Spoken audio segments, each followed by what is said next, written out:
नमस्कार बच्चों, आज की इस हिंदी कक्षा में आप सभी का स्वागत है।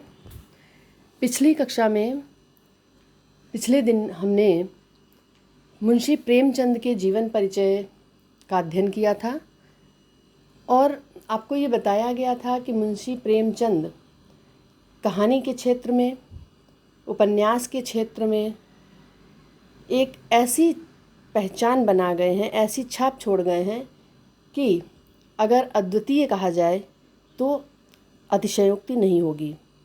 उनकी समानता कहानी या उपन्यास के क्षेत्र में आज तक कोई भी लेखक नहीं कर सका है। उन्हें आदर्शोन्मुखी यथार्थवादी कहानीकार के रूप में जाना जाता है, अर्थात उनकी कहानियों में यथार्थ वर्णन है, वास्तविकता का वर्णन है। जो भी घटनाएं हमारे आसपास के सामाजिक परिवेश में, हमारे समाज में घटित होती हैं, उनका उन्होंने वर्णन किया है। तो आइए इसी तरह की एक कहानी मंत्र जो हमारे पाठ्यक्रम में है, इसका अध्ययन करेंगे।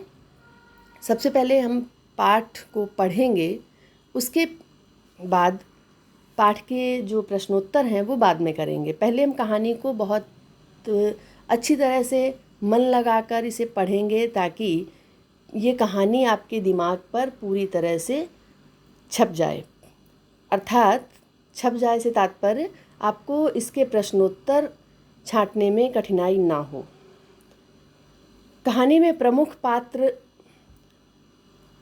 एक बूढ़ा व्यक्ति है जिसके बाकी बच्चे मौत की गोद में समा चुके हैं। एक बेटा बचा है जिसे बहुत तेज़ बुखार होता है और वो एक डॉक्टर चड्ढा जिनका नाम था, उनके पास लेकर जाता है। डॉक्टर चड्ढा के खेलने का समय हो चुका था और डॉक्टर चड्ढा नियम के पक्के थे। वो कोई भी काम अपने समय से हटकर नहीं करते थे। खेलने के समय में खेलते थे, जिस समय मरीज़ों को देखने का समय, उस समय मरीज़ देखते थे, खाने के समय खाते थे, टहलने के समय टहलते थे। हर काम का उन्होंने एक समय बना रखा था और उसी समय के अनुसार ही वो कार्य करते थे। उनकी दिनचर्या में जरा भी फेरबदल नहीं होता था। तो जिस समय बूढ़ा व्यक्ति वो गांव से आता है, लेकर पहुंचता है, तब तक काफ़ी देर हो चुकी होती है और डॉक्टर के साहब के खेलने का समय। तो बूढ़ा बहुत गिड़गिड़ाता है, लेकिन डॉक्टर साहब ने एक ना सुनी और अपनी गाड़ी में बैठे चले गए। तो कहानी को पढ़ेंगे तो इस तरह से हमें आगे की घटना क्या हुई समझ में आएगी। आइए कहानी शुरू करते हैं। प्रेमचंद जी ने कहानी का आरंभ यहीं से किया है, मंत्र कहानी का। संध्या का समय था। डॉक्टर चड्ढा गोल्फ खेलने के लिए तैयार हो रहे थे। गोल्फ एक प्रकार का खेल होता है। मोटर कार सामने खड़ी थी। दो कहार एक डोली लिए आते दिखाई दिए। उस समय गांव से शहर आने के लिए जो आम व्यक्ति थे, मरीज़ों को ले जाने के लिए मोटर गाड़ी का प्रबंध नहीं हो पाता था, तो डोली पालकी की तरह बनाकर लोग उसमें दो लोग आगे दो पीछे या एक आगे एक पीछे से पकड़कर उसे लकड़ी के सहारे उससे पालकी का रूप दिया जाता था, डोली कहा जाता था। तो ऐसे ही दो व्यक्ति, दो कहार एक प्रकार की जाति है जो पालकी ढोने का कार्य करती थी, उस समय आते दिखाई दिए। डोली के पीछे बूढ़ा लाठी टेकता चला आ रहा था। लाठी टेकता अर्थात लाठी जमीन पर टिकाता हुआ लाठी के सहारे चलता चला आ रहा था। डोली औषधालय के सामने आकर रुक गई। औषधालय अर्थात जो डॉक्टर साहब का अस्पताल था, क्लिनिक था, उसके सामने आकर रुकी। बूढ़े ने धीरे धीरे, किसी ने क्योंकि बताया था कि आप उनके पास ले जाइए, वो ठीक कर देंगे, बहुत अच्छे डॉक्टर हैं, वो ज़रूर ठीक कर देंगे। तो बड़ी उम्मीद के साथ देखिए कहानी को, जो इसका भाव है, लेखक का इस कहानी को लिखने का जो उद्देश्य है, उसे समझते चलेंगे हम। साथ में कहानी पढ़ेंगे और साथ साथ भाव पर भी हम ध्यान देते रहेंगे कि किस भाव से इस कहानी को लिखा गया, लेखक क्या कहना चाहता है इस कहानी के माध्यम से। बूढ़े ने धीरे धीरे आकर द्वार पर पड़ी हुई चिक से झांका। ऐसी साफ सुथरी जमीन पर पैर रखते हुए उसे भय हो रहा था कि कोई घुड़क ना दे। घुड़क अर्थात डांट ना दे। अब गांव से आया, गांव में कच्चे घर, शहर में उसने देखा बढ़िया साफ सुथरा मकान, ज़मीन ऐसी कि पैर रखो तो फिसल जाए। तो बूढ़े को डर था कि ऐसी ज़मीन पर पैर रखना भी है या नहीं रखना है, कोई डांट ना दे कहीं अंदर से। डॉक्टर साहब को मेज़ के सामने खड़े देखकर कुछ कहने का साहस ना हुआ। डॉक्टर सामने थे लेकिन उस बूढ़े की हिम्मत नहीं हो रही थी, कैसे कहे, क्या कहे वो। डॉक्टर साहब ने चिक जो एक चटाई नुमा होता है, चटाई की तरह पर्दा होता है, उसे चिक बोलते हैं, चिक के अंदर से गरज कर कहा, कौन है, क्या चाहता है। बूढ़े ने हाथ जोड़कर कहा, हुजूर बहुत गरीब आदमी हूँ, मेरा लड़का कई दिन से डैश डैश डैश। अर्थात वो बूढ़ा कहते कहते उसका गला भर आया, वो आगे बोल नहीं पाया। तो यहाँ पर वाक्य पूरा करते हैं, मेरा लड़का कई दिन से बीमार है। डॉक्टर साहब ने सिगार जलाकर कहा, कल सवेरे आओ, कल सवेरे, हम इस वक्त मरीजों को नहीं देखते। देखिए कितनी विडंबना है कि खेलना ज़रूरी था, किसी की जान ज़रूरी नहीं है। डॉक्टर साहब ने बहुत ही अमानवीय, इसे हम अमानवीय कहेंगे, अमानवीयता से उस बूढ़े को डांट दिया और कह दिया मरीजों को नहीं देखते। बूढ़े ने घुटने टेक कर ज़मीन पर सिर रख दिया, बोला, दुहाई है सरकार की, लड़का मर जाएगा। हुजूर 4 दिन से आंखें नहीं, फिर रोने लगा वो कहते कहते, 4 दिन से आंखें नहीं खोली। डॉक्टर चड्ढा ने कलाई पर नज़र डाली, केवल 10 मिनट और बाकी था। गोल्फ स्टिक खूंटी से उतारते हुए बोले, कल सवेरे आओ, कल सवेरे, ये हमारे खेलने का समय है। बूढ़े ने पगड़ी, बूढ़ा बेचारा हर प्रयत्न कर रहा था कि वो डॉक्टर साहब को तैयार कर ले कि उसके बेटे को वो एक नज़र देख लें। उसे लगता था कि एक बार देख लेंगे, दवा लिख देंगे तो ये ठीक हो जाएगा। बोला, हुजूर बस एक निगाह देख लें, बस एक निगाह, लड़का हाथ से चला जाएगा। 7 लड़कों में यही बच रहा। बूढ़े के 7 बेटे थे और एक एक करके बीमारी से सब मृत्यु को प्राप्त हो गए। हम दोनों से तात्पर्य बूढ़ा और अपनी पत्नी बुढ़िया के लिए वो कह रहा है कि हम दोनों आदमी रो रो कर मर जाएंगे सरकार, आपकी बढ़ती हुए। तरह तरह से वो दुआएं दे रहा था, तरह तरह से मिन्नतें कर रहा था। दीन बंधु ईश्वर के लिए कहा जाता है और डॉक्टर को उस बूढ़े ने ईश्वर मान लिया, उससे प्रार्थना करने लगा। लेकिन बूढ़ा तो ठहरा शहर का व्यक्ति, पढ़ा लिखा व्यक्ति। लेखक ने ये इसलिए कहा है कि आज के समय में जो व्यक्ति पढ़ लिख जाता है वो ये मानने लगता है कि उसका अनपढ़ या छोटे लोगों से कोई भी संबंध होना एक गुनाह है। ऐसे देहाती उजड़, उस बूढ़े के लिए कैसे शब्दों का प्रयोग किया गया है। उजड़ देहाती यहाँ प्रायः रोज आया करते थे। डॉक्टर साहब उनके स्वभाव से खूब परिचित थे। कोई कितना भी कहे वे अपनी ही रट लगाते जाएंगे, किसी की सुनेंगे नहीं। धीरे से चिक उठाई और बाहर निकलकर मोटर की तरफ चले। बूढ़ा ये कहता हुआ उनके पीछे पीछे दौड़ा, सरकार बड़ा धर्म होगा, हुजूर दया कीजिए, बड़ा दीन दुखी हूँ, संसार में कोई नहीं है बाबूजी। बहुत तरह से उसने मनाने की कोशिश की कि डॉक्टर साहब मान जाएं और एक बार देख लें, लेकिन डॉक्टर साहब ने ठान लिया था कि वो नहीं देखेंगे, समय पर ही देखेंगे। मगर डॉक्टर साहब ने उसकी तरफ मुंह फेर कर देखा तक नहीं, एक बार मुंह घुमाकर तक नहीं देखा।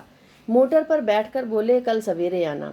मोटर चली गई, मोटर अर्थात उनकी कार। बूढ़ा कई मिनट तक मूर्ति की भांति निश्चल खड़ा रहा, निश्चल, बिना हिले डुले, एकटक वहीं खड़ा देखता रहा। संसार में ऐसे भी क्या सोचने लगा मन में कि संसार कितना स्वार्थी हो गया है। इस संसार में ऐसे भी मनुष्य होते हैं जो अपने आमोद प्रमोद के आगे किसी की जान की परवाह भी नहीं करते।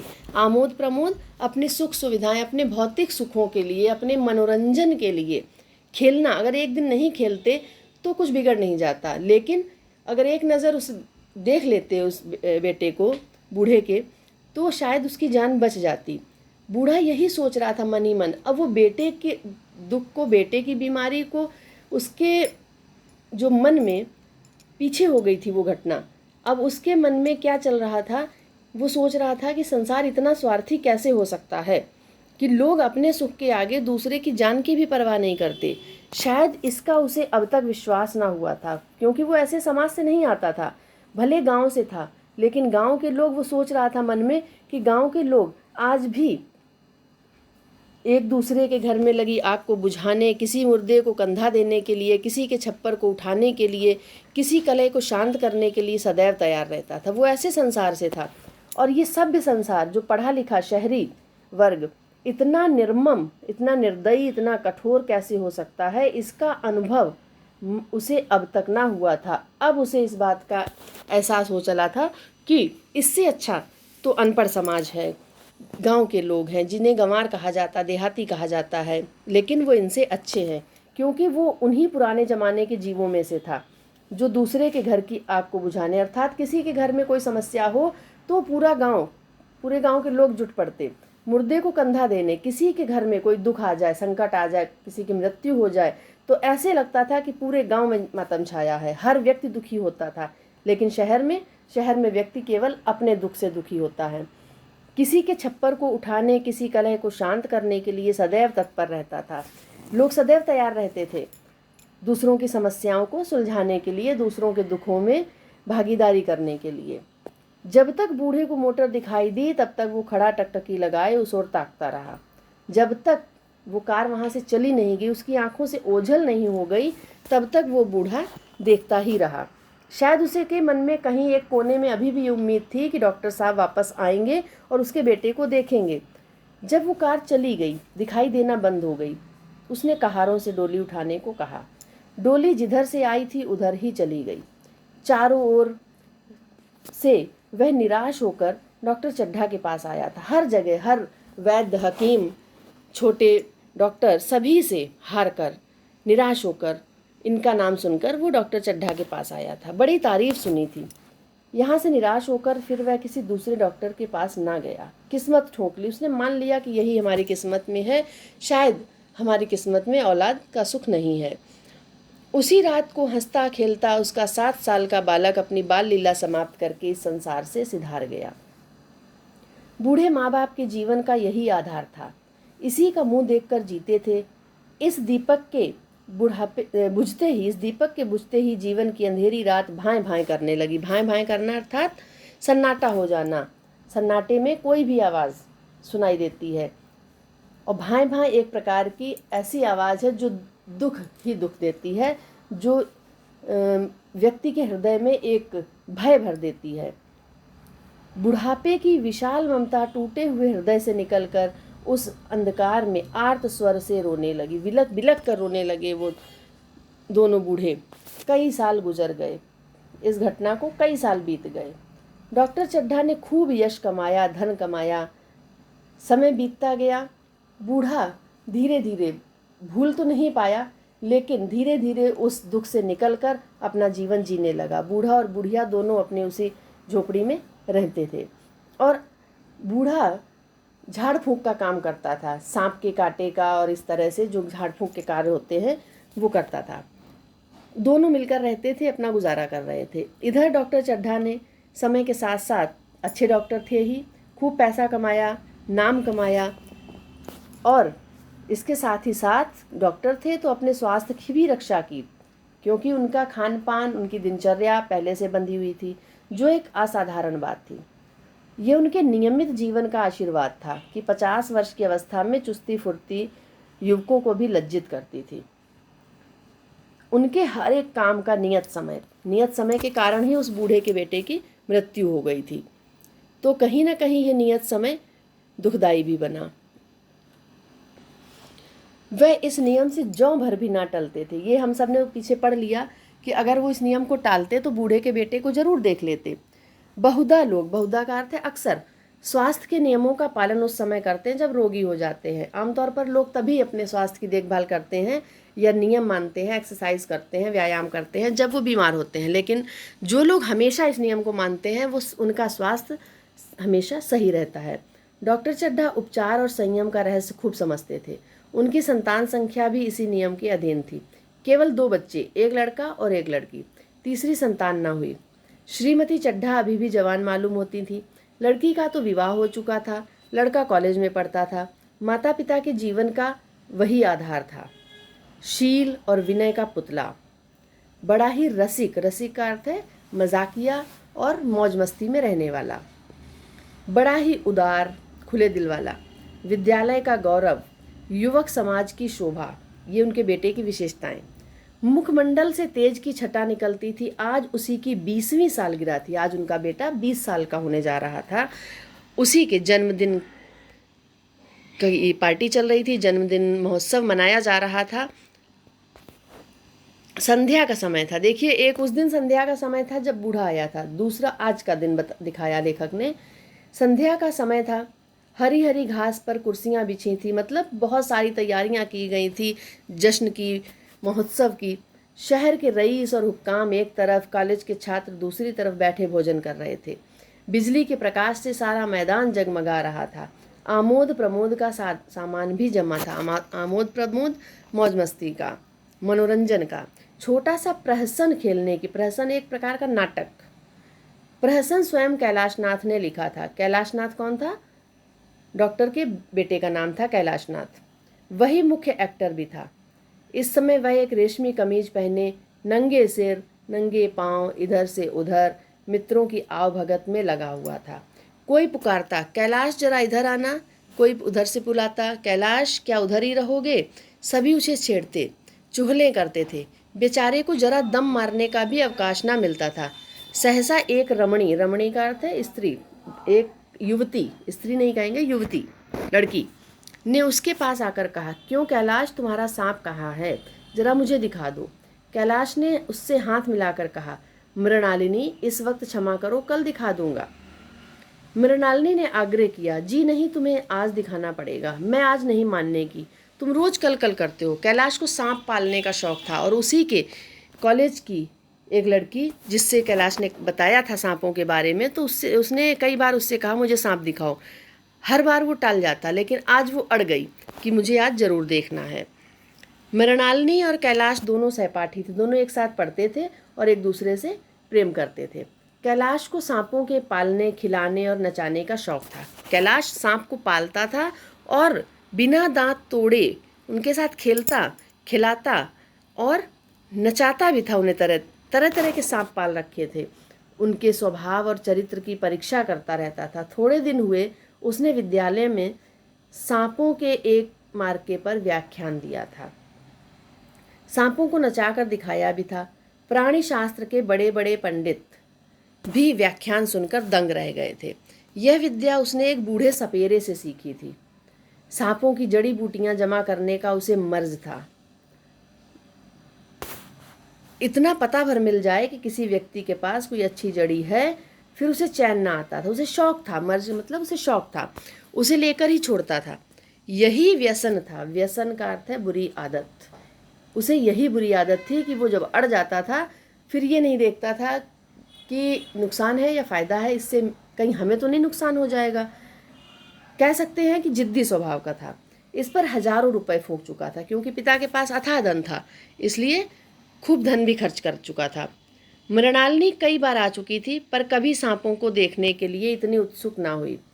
कह नहीं सकते आज उसकी उत्सुकता सचमुच जाग गई थी या कैलाश पर अपने अधिकार का प्रदर्शन करना चाहती थी। अधिकार का प्रदर्शन मतलब दूसरों के सामने ही दिखाना चाहती थी कि कैलाश उसकी बात मानता है, पर उसका आग्रह बेमौका था। लेकिन लेखक कहता है कि आज जो उसने कहा, ये सही मौका नहीं था इस बात के लिए, बेमौका।